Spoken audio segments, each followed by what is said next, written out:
You know how some golfers, they just seem to crush the ball, like effortlessly, but it always looks so consistent too. Yeah, it's amazing sometimes. Well, today we're going to dive into a swing approach that it might feel completely different from what you've maybe heard or been taught. And it's all based on, well, your body, your measurements. That's right. It's about setting aside the sort of one-size-fits-all swing advice for a minute. There's actually decades of research connecting physical dimensions to, well, the most efficient and powerful swing for that specific person. Okay. And it revolves around this concept called core regions of the body. Core regions. Okay, that sounds interesting. Not just like stomach muscles. No, no, not just abs. Think broader. My understanding is these regions, they cover different parts of your torso and they really shape your natural swing movements. Exactly. And today, we're really zeroing in on one specific type, the upper core golfer, Hmm. region 7, 8, and 9, technically. Right, the upper part, sternum up to the neck, basically. You got it. Yeah. Sternum to neck area. And golfers who fit this profile, they often have some surprising characteristics in their setup. Like what? Well, typically they'll have the narrowest stance compared to other types, Yeah. and very little shaft lean towards the targeted address, almost none sometimes. Really, no shaft lean. And the ball position tends to be further forward, more towards the lead foot than you might expect. Wow. Okay, forward ball, narrow stance, almost no shaft lean. That seems to fly in the face of a lot of conventional golf teaching, doesn't it? It certainly can seem that way. Yes. So it feels like we're kind of uncovering some maybe non-traditional techniques here. What's the benefit then? Why swing this way if you fit this upper core description? Well, the real mission here is to understand the unique mechanics and the, let's say, the efficiency and power that this specific setup and motion can unlock, but only if it matches your body's natural tendencies. Right. Leveraging your biomechanics, not fighting them. Precisely. It's Okay. about working with your body. Okay, so this whole core regions idea, it sounds pretty foundational. You mentioned research identified 9 core regions. Before we get deep into the upper core, can you give us a quick overview of that bigger picture? Sure. So imagine over like 25 years, researchers studied tons of golfers, all different shapes and sizes. Okay. And they found these 9 distinct subregions within the broader lower, middle, and upper core categories. What's really fascinating is how your specific body measurements point to which of these 9 you fall into. And that tells you what? Well, crucially, it helps determine your optimal stance width, almost like finding the perfect foundation width for your swing to generate power and consistency. Ah, okay, so measurements linked to stance width. Yeah, but it's more than just stance. It also influences, your best grip, your setup posture, even the character of your swing motion itself. So it's like a personalized blueprint then, not just a general rule. Exactly. Highly personalized. And for the upper core golfer we're focusing on, the grip is a really key piece of their specific blueprint, this thing called the long thumbs grip. Long thumbs grip. Okay, tell us about that. How does that work? Right. So for an upper core golfer, picture the club shaft resting more on the first joint of the middle finger. Okay, first knuckle of the middle finger. Yeah, and then extending across the palm in both hands so the thumbs appear longer down the shaft. This naturally encourages what we call a weaker hand position. Weaker grip. Right. I mean, you hear instructors sometimes trying to fix that, telling people to strengthen their grip. Exactly. Yeah. It's often flagged. But here's the thing. How does this weaker grip influence, say, the shaft angle it's set up? Yeah, what does it do to the shaft lean? Well, because of this specific hold, the upper core golfer almost instinctively sets up with very, very little shaft lean. Minimal. Huh. It's not usually a conscious choice. It's a direct outcome of how their hands sit on the club. The grip basically dictates that lack of lean. Okay, so the grip sets the minimal lean. Hands set the stage. What about the rest of the setup? Posture, arms. What does an upper core golfer look like standing over the ball? You'll typically see their right arm pretty close to their chest, Okay. and the right elbow might point slightly away from the right hip, sort of outside it. This reflects their tendency to be more hands and arms driven players. Makes sense. And like we said, that grip means minimal lean in the shaft and also less shoulder lean at address compared to other types. Right. Another sign, maybe a bit more technical, is a larger angle between their spine and their upper legs at address. The thigh angle relative to the spine. Yeah. It's usually at least 159 degrees. So kind of like standing a bit taller, more upright over the ball. Yeah, that's a good way to think of it. Slightly more upright posture. Interesting. Okay, more upright, standing taller. How does that setup then flow into the backswing? What happens first? Well, the takeaway, the start of the backswing for an upper core player, it tends to be very synchronized. Hips and shoulders often turn together at pretty much the same rate right from the start. A simultaneous turn. Okay. Their right hip rotates quite fully, turns back a good amount, and you'll often see their left knee pointing inwards, kind of towards the spot where the back of the ball was. And at the top, what's the position like then? When they reach the top, you generally see a really significant hip turn. A lot of rotation there. But maybe surprisingly, less separation, less X factor between their upper and lower body compared to, say, a lower core player. Less stretch between hips and shoulders. Relatively less, yes. And their shoulders also tend to rotate on a more vertical plane. Steeper shoulder turn. Okay. What about weight shift? And I've definitely heard about this flying elbow thing. Is that part of this upper core picture? Yes, absolutely. At the peak of the backswing, their weight often favors the left side already. It shifts early. Weight already moving left at the top. Often, yes. And the right hand will be positioned more on top of the grip, and that right elbow points outwards, away from the body. That's the classic flying elbow. Right. Which looks different. It does. And traditionally, many instructors, myself included, way back, would see that and immediately try to correct it. Get that elbow tucked in like Hogan. Yeah, the classic advice. But the key thing to grasp with the upper core swing is that this flying position, it often allows them to naturally feel like they're covering the ball. And it sets them up to release the arms and hands really powerfully through impact. So what looks like a textbook flaw is actually functional, even beneficial for their specific mechanics. Exactly right. It's optimized for their movement pattern. It's not a flaw for them. It's part of how they generate speed. That's a big shift in thinking. It is. The research even highlights PGA Tour player Kevin Stadler. His right elbow at the top is a great example of this upper core characteristic.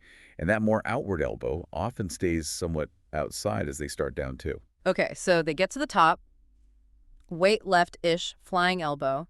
How does the downswing unfold from there? Well, because that weight is already favoring the left side, the downswing starts with a coordinated rotation of both the shoulders and the hips turning together again. Shoulders and hips, starting it down. Yes. And interestingly, some upper core players, maybe if they're trying to change their swing towards something more conventional, they might actually feel like they're coming over the top. Ah, because that's their natural sequence. You can feel that way, yeah. And again, that right elbow tends to track more outside the right hip on the way down. Now here's something else. Once their hips get roughly parallel to the target line in the downswing, Yeah. there's often a distinct vertical change of direction in their swing path. They work more up and down through the ball. Vertical change. Okay. And what about impact itself? Do they maintain all those angles, that body bend that you hear is so important for a good impact? Not typically, no. Yeah. Upper core players often tend to, well, stand up a bit through impact. They lose some of those traditional body angles. They straighten up. Why? Part of it might be because they don't rotate their hips quite as much through the impact zone. Remember, their weight tends to be more on the balls of their feet throughout. Right. You mentioned that earlier. So, with less hip rotation through impact and standing up slightly, their arms and hands really take the lead. They release the club very quickly and freely out to the left. Arms and hands leading the release. Definitely. And at the moment of impact itself, the club shaft often points towards their upper middle body, sort of towards the sternum area. Okay. And here's a critical point. If an upper core player actively tries to maintain those body angles, tries to keep the bend through impact, like other swing types might, Yeah. it can actually cause them to lose power. The research calls it a power leak. A power leak. Like they're stifling their natural release mechanism. Exactly. Like trying to hold back a spring that's built to uncoil in a certain way. Now, you've mentioned weight distribution a couple of times. Let's just nail that down. Where should an upper core golfer feel their balance, their weight when they set up? Yeah, this is crucial. It should be predominantly on the balls of their feet, right from address. Balls of the feet, not heels, not flat-footed. Correct. That forward weight bias is a really consistent and key component for the upper core swing. It helps facilitate that rotational pattern. Okay. So if they're not getting power from, say, a huge weight shift across or massive hip rotation through impact like some other models, where does the speed come from? Good question. Their power is generated primarily through rotational forces and also vertical ground forces. They use the ground differently. There's less side-to-side or linear horizontal movement compared to other types. Rotational and vertical, how does that work? Well, think about that big right hip turn going back. Yeah, the full rotation. That, combined with the flying elbow position at the top, Mhm. creates a kind of stretch or tension, particularly on their left side. Down the left lat, left oblique. Ah, it loads the left side differently. Exactly. And then they release that stored energy rotationally and vertically through the ball. The research actually uses Colin Montgomery's backswing as a visual for how this tension gets built up. Monty, yeah, you can picture that full turn. Fascinating. It says it's a different engine for creating speed. A different but equally valid engine if it matches your build. Are there well-known players, pros maybe playing today, who swing like this, who fit this upper core model? Oh, absolutely. There are quite a few, actually. Some prominent examples on the PGA Tour right now who show these upper core traits would be like Patrick Reed. Okay, yeah, I can see that. Martin Kamer is another. Phil Mickelson definitely has upper core elements. And the research suggests a pretty significant number of current tour players use these kinds of mechanics. So it's not some obscure thing. It's out there on tour. Definitely. And an interesting one on the LPGA Tour, quite rare in the women's game, according to the research, but a great example is Laura Davies. Laura Davies, of course. That powerful, maybe somewhat unorthodox-looking swing. That makes total sense now. Doesn't it? Yeah. What specific upper core things can we see in her swing, thinking back? Well, if you look at photos or videos of Laura Davies, especially right around impact and just after, Okay. you can see those telltale signs clearly. Notice where the club is pointing at impact, often towards that upper middle body. You see how she tends to stand up through the shot. Yeah, losing that spine angle a bit. Exactly. Yeah. And you can also see her hips haven't fully rotated open at impact compared to some others, which facilitates that really fast release of the arms and hands swinging left. It all fits the pattern. Amazing. Okay, this has been really, really insightful. So for someone listening right now, maybe they're thinking, some of this sounds like me, or they're just curious. What's a practical way they could experiment with this upper core approach? How could they try it out? Yeah, good question. The best way to start is just to play around with the setup. See how it feels. Okay. Try getting your weight positioned more on the balls of your feet. Feel that balance point.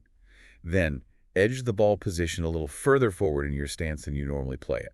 Forward ball, weight on balls of feet. And maybe try a slightly narrower stance width. Just see what feels comfortable but connected. Got it.